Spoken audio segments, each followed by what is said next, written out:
Oh, sarip na. Sir Ruben? Ikaw? Ikaw ang utak ng sindikato? Anong pinagsasabi mo? At anong sinasabi mo ako ang utak ng sindikato? Huwag kang magmaang-maangan. Tinutukan mo ako ng baril. Akala ko kakampi kita. Yun pala, kalaban ka. Kinasam mo ang baril mo. Seryoso ka? Para sabihin ko sa'yo, hindi ako basta-basta kinakasa ng baril ng kung sino-sino lang.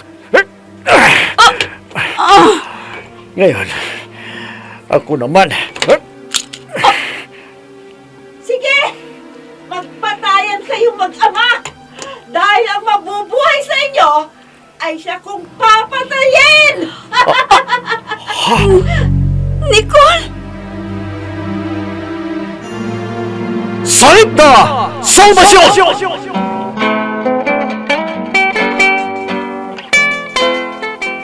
Ang babaeng lumalaban sa masasamang loob na nagasik ng kasamaan, subalit kakampi at takapagtanggol ng mga taong naapi. Salip na! Salvasyon!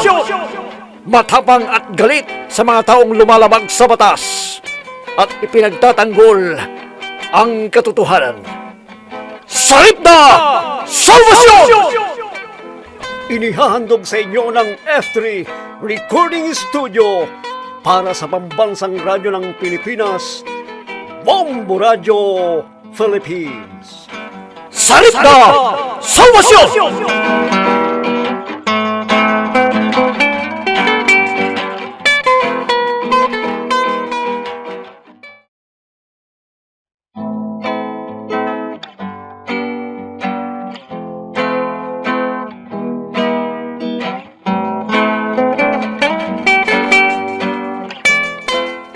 At ngayon mga kaibigan, narito ang dulang pinamagatang Salip na!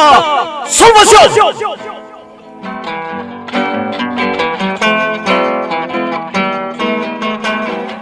Oh, Mr. Wangyo, mukhang mahalaga ang pag-uusapan natin. At dinala mo pa ako sa mamahaling restaurant na to. Okay, gusto ko lang malaman kung dumating na dayuhan Chino. Oo. Sinundo na sila sa airport. Mabuti kong gano'n, ha? Gusto ko na sundin mo lahat aking sasabihin sa'yo. Nasisiguro ko kung anong yaman mong gayon mas lalo pa mahihigitan kaya mana matatanggap mo. Walang kahirap-hirap, ha? Basta, iyo sundin lahat ang gusto ko, itutulong ko sa'yo.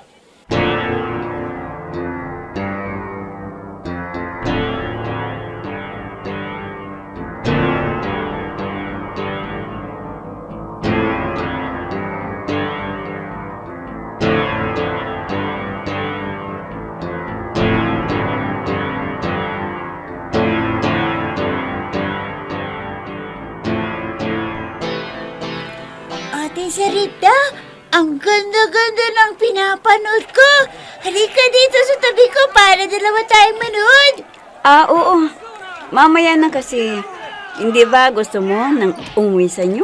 Opo! Kung ganon, dito ka lang ha. Muli kong babalikan yung pinanggalingan mong lugar. Para malaman ko kung taga saan ka. At para maiuwi na kita sa papa at mama mo. Babalik ka doon, ate? Naku, walang mga nakatira doon. Baka pati ikaw, dukutin nila. Hindi, dahil mag-iingat ako. Kaya dito ka lang ha. May pagkain na sa kusina. Halimbawang gusto mong kumain at magutom ka, kumain ka lang. May mga prutas sa ref. Kumuha ka lang doon ha. Opo. O sige, aalis na ako. At huwag kang magpapapasok kahit sino para hindi ka makuha uli ng mga taong dumukot sa'yo. Opo, Ate Sarita.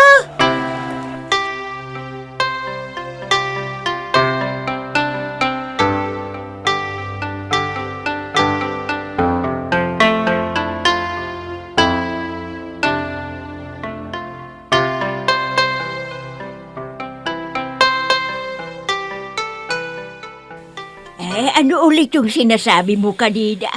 Pasensya ka na't biglang dumating ang lolo din Shubo Yung tungkol po sa pagbibigyan niyo sa akin ng address ni Saripna. Ha? Hindi ba't kasasabi mo lang na naiintindihan mo kung bakit ayokong ibigay sa'yo ang address niya? Bakit gayon kinukuha mo pa rin?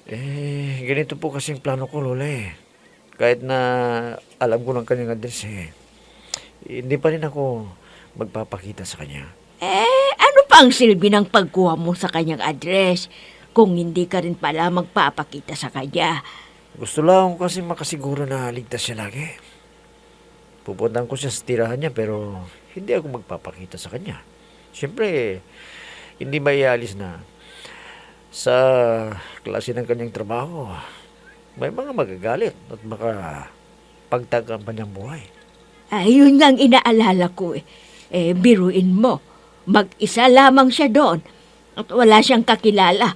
Tapos ang trabaho pa niya ay sugpuin ang masasamang loob.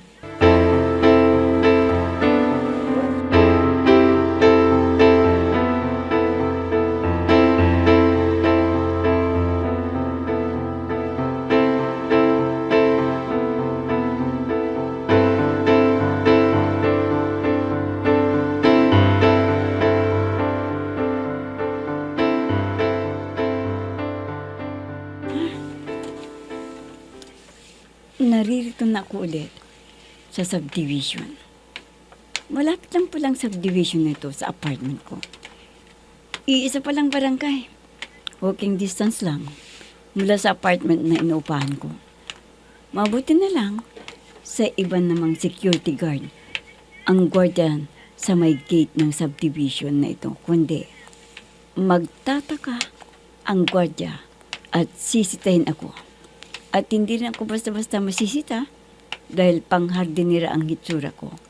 Nakasuot ako ng pantalong kupas, naka-long sleeve ng kupas, at nakasombrero pa. Ano kaya ang bahin nito? Ang pinagtatagpuan ng mamasamang loob sa mga kasamahan ng bata ni Cindy. May sasakyang paparating. Uupo ako at kunwari nagbubunot ako ng damo. Sa kasuotan kong ito, mapagkakamalan nila akong hardi. Asyong! Ligyan, tulungan mo ako! Hoy, kayo mga bata! Dala ninyo! Ang babagal ninyo! Ang dami ng mga bata yun. Teka, kailangan makasiguro ako. Lalapit ako ng konti mamaya.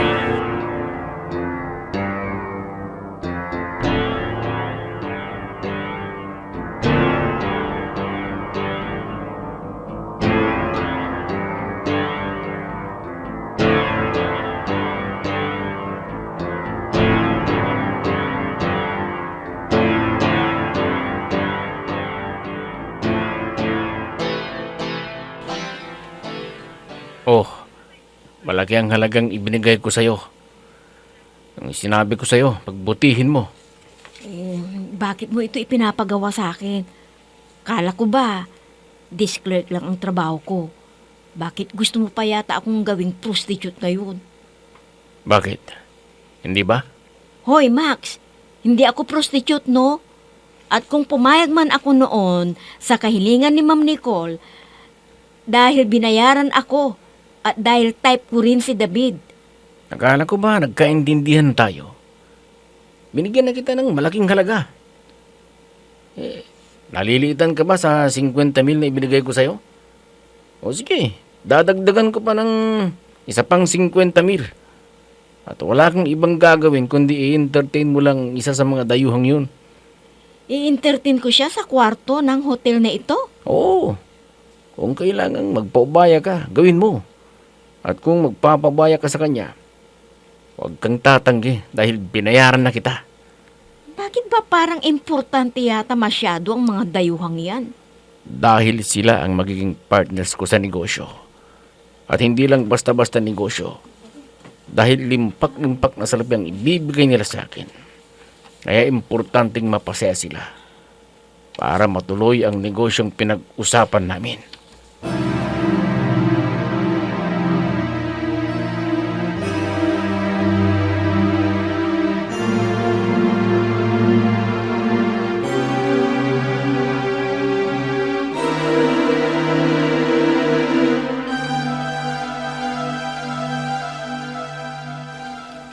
Narito ko sa tapat ng bahay kung saan dinala ang mga bata. Hindi ako paghinalaan dahil nagbubunot ako ng damo. Eh, Machong! Yung ibang mga bata, labas mo na. At dalhin mo sila sa isang hideout natin. Ah, Tama. Ang mga bata, Mga bata. inilalabas nila at pinasasakay sa van na sinakyan nila kanina. Paano ko sila maililigtas? Wala akong sasakyan. Nakaalis na ang mga bata. Inilayon dito nang wala akong nagawa. Saan naman dadalhin ang mga batang yun? Sabagay, ang bilin sa akin ni Gobernadora ay magmanman lang ako. At pag nasiguro ko ang kinaroroon ng mga bata, saka ko itatawag sa kanya. Tama. Itatawag ko sa kanya ang lahat ng nasaksihan ko sa habong ito. Kaya lang, wala ring silbi ang nasaksihan ko ngayon. Dahil hindi ko niligtas ang mga bata at hindi ko alam kung saan na naman nila dinala ang mga batang yun. Anong sasabihin ko kay Gobernadora? May mga bata pa rin yatang naiwan. Ilang mga batang dinalan ng van kanina. At iba rin yung mga bata itong mga naiwan. Dapat ko nga bang ipaalam na ito kay Gobernadora? At ibibigay ang address ng subdivision na ito? Ang house number niya? At siya na ang bahalang magparescue sa mga batang ito. Ay, kailangan makalis kaagad ako sa lugar na ito. At doon na lang ako tatawagan si Gobernadora sa apartment ko.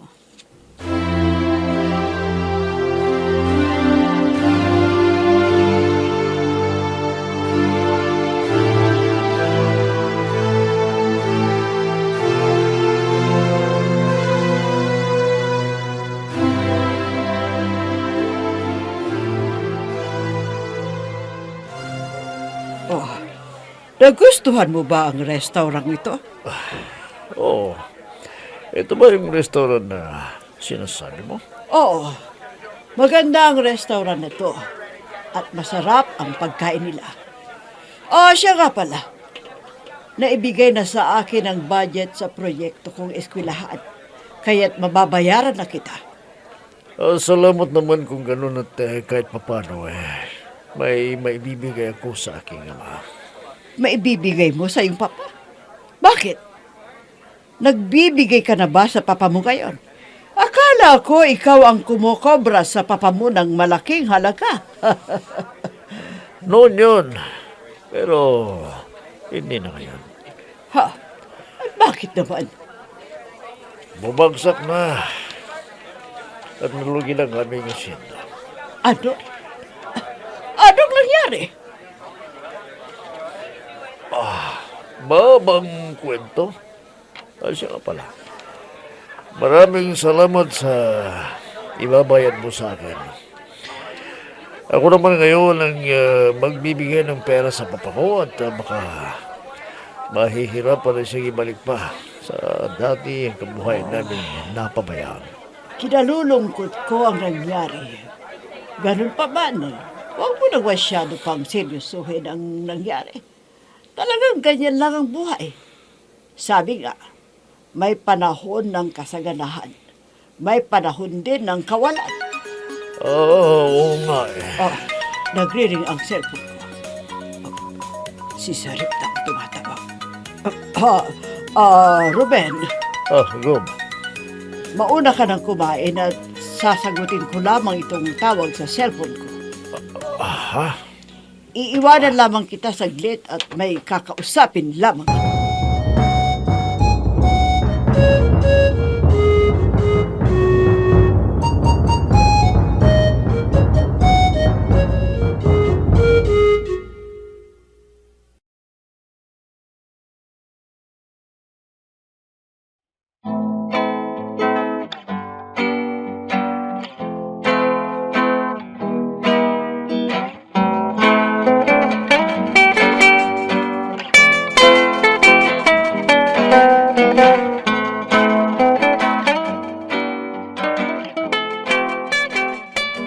Natawagan ko na si Gobernadora At sinabi na siya na lamang ang magpaparescue sa mga bata. Mabuti na lamang at nakatakas itong si Cindy. Kung hindi, siya sa mga batang inilipat ng hideout. Alin kaya sa dalawang grupo ng mga batang yon ang mauunang marirescue? Ang problema ko ngayon, kung paano ko malalaman ang kinaroroonan ng mga batang nailay dito at kung paano sila marirescue. Gayong hindi ako nakahabol sa kanila. At si Cindy, paano ko siya maisusuoli sa kanyang mga magulang eh? Hindi niya alam ang address niya. Kanino ko isusuli ang batang ito? Dahil kung ibibigay ko ito kay gobernadora, hindi rin alam ni gobernadora kung kanino niya isusuli ang batang ito. Ang address niya hindi alam. Alam ko na. Ibibigay ko na lamang ito sa DSWD. Sila na lang bahala sa batang ito kaysa isturbin pa ako ni gobernadora. Nang sa ganun na lang gagawin ko. Ipapadala rin niya ito sa DSWD. Kaya ako na lang ang magdadala sa batang ito sa DSWD.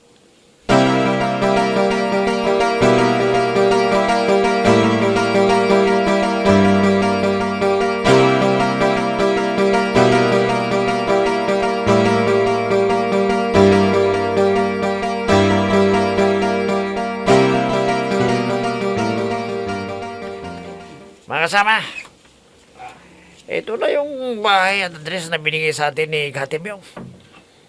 Yung silencer ng baril. Nakahanda na ba? Oo, nakanda na. Paputukan ng silencer ng baril ang siradora ng pintuan. Saka tayo dahan-dahan na pumasok. Ha? Napakalaki naman ng bayan na to. Siguradong maraming kwarto. Saan natin hahanapin ang mga bata? Malalaman natin ang kinaroroonan nila sa oras na nagkaroon ng putukan. Kaya sa pintuan lamang gagamitin ng silencer na baril.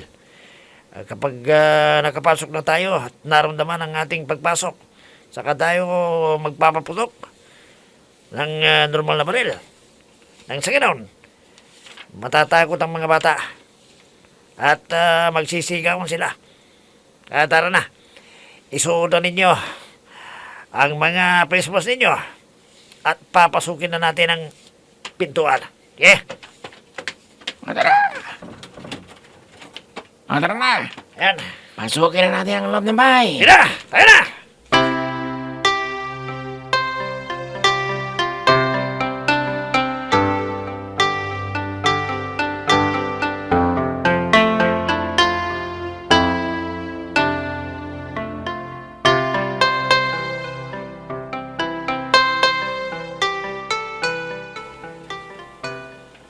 Oh, anong problema? Bakit mo ako pinapunta dito nang wala sa oras? Ano itong kapalpakan na ginawa mo, ha, Max? Anong kapalpakan sinasabi mo? Hindi mo alam? Wala bang nakapagsabi sa'yo kung ano ang nangyari sa mga bata? Ha? Bakit? Anong nangyari sa mga bihag ninyong mga bata? Talagang wala kang kaalam-alam sa nangyari? Ano ang nangyari sa mga bihag na bata? Bakit? May nangyari ba sa kanila? Anak ka naman ng tinapa. Nakalabas na't na-rescue ng mga otoridad ang mga bata, wala ka pa ring alam. Ano bang ginagawa mo, ha? Ano? Hindi kita naiintindihan. Ano ba yung sinasabi mo? Anong otoridad ang sinasabi mo? Maliwanag na hindi mo ginagawa ng maayos ang trabaho mo. At dahil dyan, binabawi ko na ang pagtatalaga ko sa iyo bilang aking kanang kamay. Pwede ba, Nicole? Bago ka magalit ng todo dyan, sabihin mo sa akin kung anong nangyari. Nagagalit ka na sa akin nang hindi mo sinasabi sa akin ang dahilan ng kinagagalit mo. Paano hindi ako magagalit? Nasalisihin ka ng mga otoridad. Kaya yon, na-rescue ang mga bata nang hindi mo man lang nalalaman. Si Dagol pa ang tumawag sa akin para ipaalam na nakuha ng mga bata sa hideout kung saan nakakulong ang mga bata. Ano? Oh, Natahimik ka. Nasalisihan ka na't lahat-lahat, hindi mo pa rin alam. Anong klase kang kanang kamay, ha? Pero sino ang kumuha? Sino pa? Di ang mga alagad ng batas. Hindi naman alam ng mga alagad ng batas ang hideout natin yun eh. Ha? Oo. Walang alam ang mga alagad ng batas na doon natin itinago ang mga batang nadukot natin.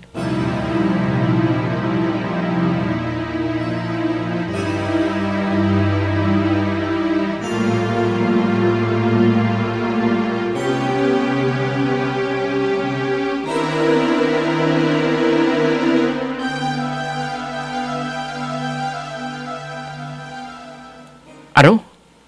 Bawasan mo ng 50% ang sahod na ibinibigay mo sa akin? At bakit hindi? Babayaran lamang ba sa wala? Ang laki na ibinabayad ko sa'yo at nakadepende sa maayos na magtatrabaho mo sa akin. Pero anong ginagawa mo? Pinapabayaan mong mawala ang mabata. Alam mo naman siguro na hindi birong halaga ng pera ang ginastos ko para makuha lang ang mga batang yun. Pasensya ka na. Ayan mo, hindi na mauulit yun. Talagang hindi na mauulit yun. Dahil papalitan na kita na mas pulido ang trabaho. Ano ka ba naman, Nicole? Para naman tayong walang pinagsamahan. Sa konting pagkakamali lang eh. Anong konting pagkakamali? Konting pagkakamali lang ba yung mawala ang maraming bata? Dahil sa kapabayaan mo? Hindi lamang ang perang nagastos ko sa pagdukot ng mabata, kundi nawala rin ang tiwala ng kausap ko. O, magsalita ka ngayon. Paano pa kita pagtitiwalaan ngayong sinira mo na ang tiwala ko sa'yo? Bakit nga kaya ganon? Hindi pa naman alam ng mga pulis ang pinagtaguan ko sa mga bata. Paano nalaman ng mga alagad ng batas? O hindi kaya nakarating na sa mga pulis ang impormasyon ukol sa pinagtaguan ng mga bata? Kung nalaman nila, kanino at paano?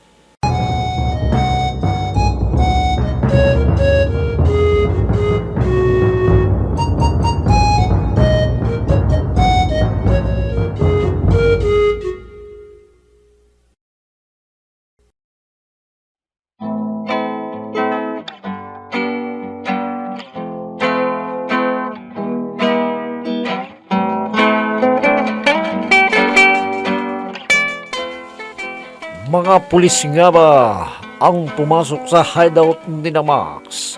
Mga kaibigan, huwag ninyong kaligtaang subaybayan ang pagpapatuloy ng ating dulang pinamagatang Salit na Salvasyon! Mga nagbibigay buhay, sina Emma Dalupe, Susan Malikdem, Robert D. Guzman, Jun Cabato, Ami Diaz, Oscar Ora, technical supervision at sa musika ni Oscar Ora, nilapatan ng tulog ng inyong lingkod. Mula sa panulat ni Andrea Solar at sa direksyon ni Jun Cabato. Salit na Salvasyon! Inihahandog sa inyo ng F3 Recording Studio para sa pambansang radyo ng Pilipinas, Bombo Radio Philippines.